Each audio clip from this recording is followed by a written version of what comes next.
Sejam muito bem-vindos ao 13º episódio do Gerenciando 10K com Everson Curata. E aqui eu ensino profissionais que gerenciam projetos industriais a obter ganhos acima de 10 mil. E nesse episódio vamos falar sobre o que você, gestor de projetos industriais, pode fazer para ter bons resultados em projetos industriais com o acompanhamento virtual da sua equipe. E antes de mais nada, vamos entender que o acompanhamento virtual da equipe para um gerente de projetos industriais refere-se ao processo de gestão das atividades da equipe de projeto utilizando plataformas online. E nesse tipo de acompanhamento e gestão, pode acontecer de a equipe estar distribuída geograficamente em locais diferentes, em qualquer lugar do planeta. Assim como pode, e é bem comum acontecer, um processo híbrido de acompanhamento, onde você ora está presencialmente com a equipe, ora faz seu trabalho totalmente online. Para projetos industriais, o gestor e sua equipe podem trabalhar de modo híbrido em determinados momentos do projeto, como a fase do planejamento, preparação dos cadernos de especificação, até a fase de aprovação da concepção em projeto e acompanhamento fornecedor. Nessa fase tudo bem, mas do tryout até a entrega do projeto é necessário estar presencialmente na empresa, porque ainda é um paradigma dizer que quem trabalha em projetos industriais pode atuar em home office o tempo inteiro. E é importante dizer que em países europeus, por exemplo, esse acompanhamento online já está sendo muito aplicado e disseminado. Então, com o tempo, quem sabe, a tendência é que o Brasil acompanhe esse movimento, apesar de, infelizmente, achar que isso vai levar muito tempo para ser aplicado aqui. Eu vi esse tipo de gestão e, olha, funciona muito bem lá, viu? Mas para ser aplicado, primeiro isso tem que vir lá da alta direção, senão é guerra na certa. E segundo as equipes de fabricação, precisam engajar mais, mudar a sua mentalidade, considerar que elas são cruciais para o resultado dos projetos e que é isso que garante o emprego de todos e de todas as áreas. Não estou dizendo que problemas que ocorrem devido ao projeto sejam de responsabilidade das equipes de fabricação, mas a união ajudaria bastante, não é? E olha, já tive a oportunidade de trabalhar em um projeto que a alta direção da fabricação e engenharia trabalhavam muito bem em conjunto. E isso foi baixando, ou seja, da alta direção até as gerências. E tudo isso alinhado estrategicamente. E os resultados desse projeto foram fantásticos. Ou seja, dá para fazer. O que precisa é que esse alinhamento esteja muito bem claro e muito bem alinhado entre as partes. Na Europa, inclusive, há centros de experts de manutenção e automação que ficam monitorando todas as plantas e caso detectem algo anormal no funcionamento das máquinas, como por exemplo uma vibração de um fuso de um centro de usinagem, eles acionam a equipe de fabricação e a manutenção desta fábrica em questão e orientam o que deve ser feito.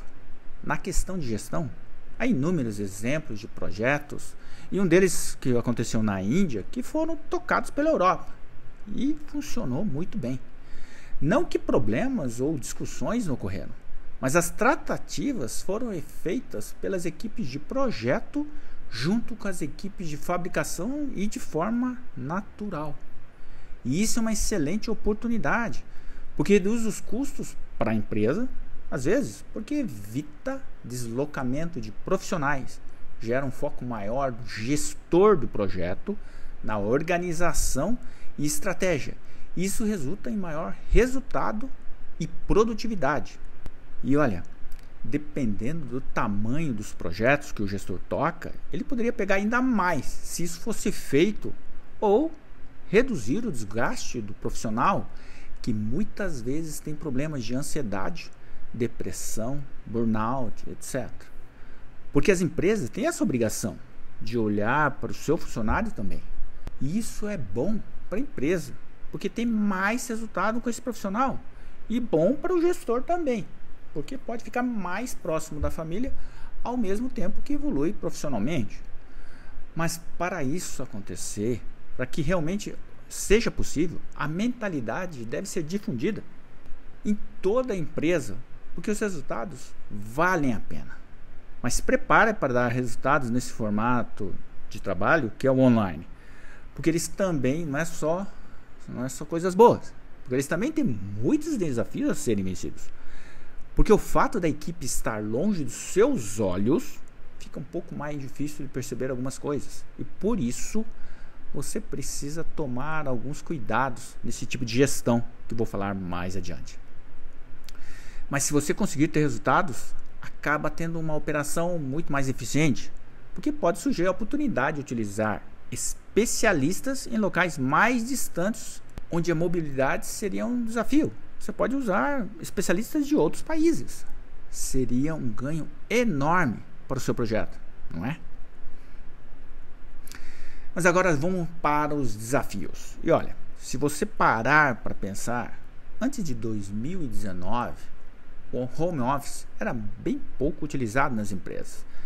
Mas com a chegada do Covid, o home office foi imposto a todas as empresas que tinham essa condição. Inicialmente, em termos de trabalho, foi bom, porque o medo de manter o emprego fez com que as pessoas se esforçassem mais até no virtual que no presencial. Mas a partir de um certo momento, a comodidade fez com que esse raciocínio mudasse e as equipes começassem a confundir a vida profissional com a vida pessoal. E nos dois sentidos. Seja trabalhando além do anormal, que não é foco de hoje, seja trabalhando muito pouco e sem resultado. E isso gerou bastante dor de cabeça para os gestores de projeto e gestores de equipe, porque o rendimento caiu drasticamente.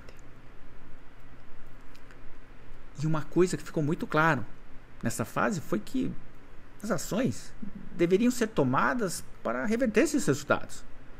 Foi aí que vi que precisava fazer algo diferente. E a primeira é a geração de KPIs individuais e conjuntos do projeto amarrado a datas e acompanhamento das evoluções, só que de forma bem clara e objetiva.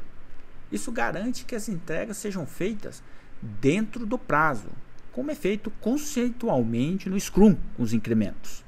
Assim, você consegue monitorar as entregas, as tendências de atraso, e é possível traçar planos de ação para colocar ações sob controle.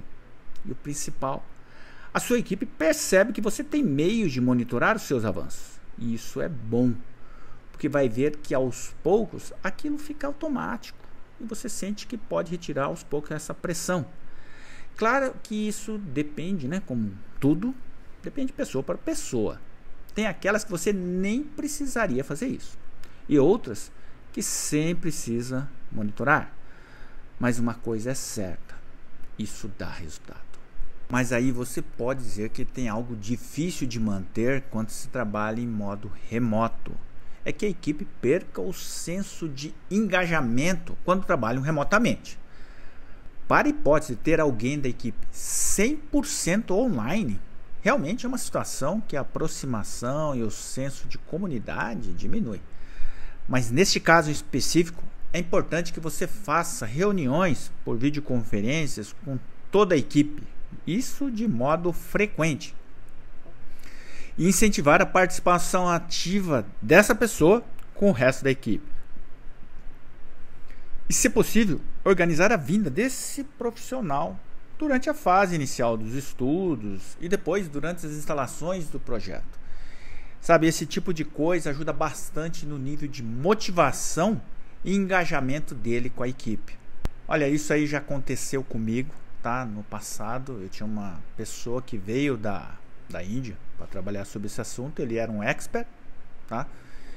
E funcionou muito bem. Ele veio 2 vezes aqui para acompanhar todo o desenvolvimento e depois era necessária a vinda dele também para acompanhar o startup. Isso gerou nele uma participação ativa e começou a trabalhar realmente com muita vontade, sempre participando ativamente das reuniões. Então eu posso dizer que realmente esse tipo de situação onde você faz reuniões frequentes com ele, com essa pessoa, e fora isso você tente arranjar esses recursos que deveriam já estar previstos, né, no seu escopo de projeto. Então isso aí vai te ajudar bastante a motivar essa pessoa a ter uma participação mais ativa nos seus projetos. Agora, no formato híbrido, isso se torna menos impactante, mas é interessante de tempos em tempos organizar happy hours para aproximar as pessoas, porque conversar sobre outras coisas fora o horário de trabalho é importante para gerar justamente esse sentimento de união. E algo interessante é que as empresas asiáticas utilizam o happy hour como uma forma de amenizar o ritmo alucinante dos trabalhos e as pressões da empresa. E se funciona nesses casos onde todo mundo está estressado, vai funcionar também a trabalhar melhor nesse formato. Então, se tem algo que você, gestor de projetos industriais, não pode fazer quando trabalha com equipes remotas, é não alinhar bem as informações. Porque pense, se é difícil todos entenderem as informações de forma clara quando estão presencialmente, imagine de forma online. Isso pode gerar mal-entendidos, conflitos, que podem gerar atrasos e retrabalhos. Por isso, incentive a participação de todos nas reuniões de equipe, estabeleça metas claras, defina expectativas para cada membro da equipe e garanta que todos compreendam seus papéis e suas responsabilidades para que o projeto flua. Isso ajuda a reduzir mal-entendidos e conflitos. E não se esqueça, quando os conflitos aparecem, reage de forma rápida para que um pequeno problema não se transforme em um grande problema. E procure falar frequentemente com a sua equipe e mostre estar aberto a ajudar e apoiar seu trabalho. Isso contribui para uma equipe mais eficaz, engajada e que cumpra prazos e objetivos. E, como havia dito anteriormente, também, que é um ponto-chave, trabalhe nos KPIs da sua equipe. Trabalhe de forma individual, não os KPIs do projeto. Estou dizendo os KPIs para você realmente conseguir monitorar as atividades delas. Assim você vai ter um controle muito maior e realmente os resultados vão aparecer mesmo trabalhando de forma remota. E quando você perceber, a eficiência vai estar ainda maior, porque a equipe vai começar a perceber que o home office é algo interessante, é algo muito bom para elas mesmas, então vão dar valor nisso. E para que não percam essa oportunidade, vamos trabalhar de uma forma mais eficiente. Além disso, é importante você orientar suas equipes para que joguem, né, quando for de forma híbrida, joguem as atividades mais burocráticas, né? Parece até óbvio, mas é importante você estar falando isso para que eles joguem as partes burocráticas nos dias em que permanecerão em suas casas, marquem as suas reuniões nesses horários e se organizem para que tenham as informações, né, para poderem trabalhar em casa, né? Porque muitas vezes, quando você está de forma presencial, você tem qualquer dúvida, não existe um planejamento para tudo, né? Você não se preocupa tanto com isso. Então o que você faz? Quando pinta uma determinada dúvida, você desce para a fábrica, vai conversar com as pessoas. Mas quando é feita de forma remota esse trabalho, aí não, você tem que ter uma organização melhor para que você saiba o que você vai fazer nesses dias de trabalho remoto e quais são as informações que você precisa. Isso tem que ser feito de forma organizada, porque você não dependa de outra pessoa que vá lá fazer por ela. Entendeu? Então essa orientação é muito importante que você passe para ela. E repito, pode parecer óbvia, mas o óbvio tem que ser dito para sua equipe. Então é isso, pessoal. Espero que tenham gostado do conteúdo e que te ajude a trabalhar melhor em modo remoto, que é uma forma que ajuda a diminuir bastante o nosso estresse. Então dê o seu like e se inscreva no meu canal para receber mais notificações quando postar novos conteúdos. E se inscreva também no meu Instagram, onde posto diariamente conteúdos ligados a gerenciamento de projetos industriais. Até mais. Valeu, pessoal.